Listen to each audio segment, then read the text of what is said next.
Hi everybody, I'm Orozco, and I'm a designer based in Copenhagen. I'm a regular contributor to the UX Collective and other online publications where I write about design and productivity and product. For the past decade, I've had to defend customer centricity in different setups, from startups to agencies to enterprise, and I've learned a few things along the way. So I'm going to share those things with you today. Customer centricity. Without customers, there's no business, right? Well, turns out that a lot of businesses choose to be profit first whenever they can. But as designers, we should be people first. It is up to us to shape whatever it is the business makes into something that improves people's lives. But to do that, you need to work with other people. You probably noticed that not everyone you work with is a designer. You probably rely on developers to build your ideas, marketing folks to promote them, and product managers to do whatever it is that product managers do. And you can't really be customer-centric unless you get everyone on your team on the same page about what that means. So it's not that other people don't want to help users, but in the daily rush of projects and deadlines, it's easy to forget that we can have a big impact on someone's day with our work, especially if you don't spend time talking to users at all. It's easy to forget that customers and users are also people with their own worries and preoccupations. So let's talk about how to get everyone on the same page. I'm going to assume that you all have regular conversations with users and you have a pretty good idea of what are the recurrent topics. So you probably have a list off the top of your head of things that annoy and frustrate them. How do you get that list to everyone in your team? Does everyone in your team know that that list exists? If it's even written down? And if they had their own list, would it look the same as yours? One of the most important and maybe wonderful things that you can do to champion customer centricity in your team is to get everyone aligned on what that list contains. What if you don't have a list? Well, now is as good a time as ever to start making one. Whenever you talk to users, keep track of the things that you keep hearing over and over again. There's always a few things and common patterns that users keep mentioning all the time, and familiarizing yourself with them is a really good idea. Put the list in a place where you can access it quickly. You want to constantly review it and update it if necessary. And once you have that list, it's time to make sure that everyone else in your team becomes best friends with it. How do you do that?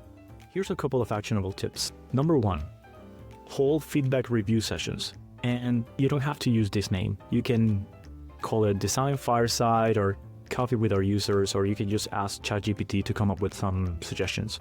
But the purpose of these sessions is to share 3 to 5 things from your list and talk about them as a group for everyone to get familiar with what those things are. What are our users mentioning over and over again?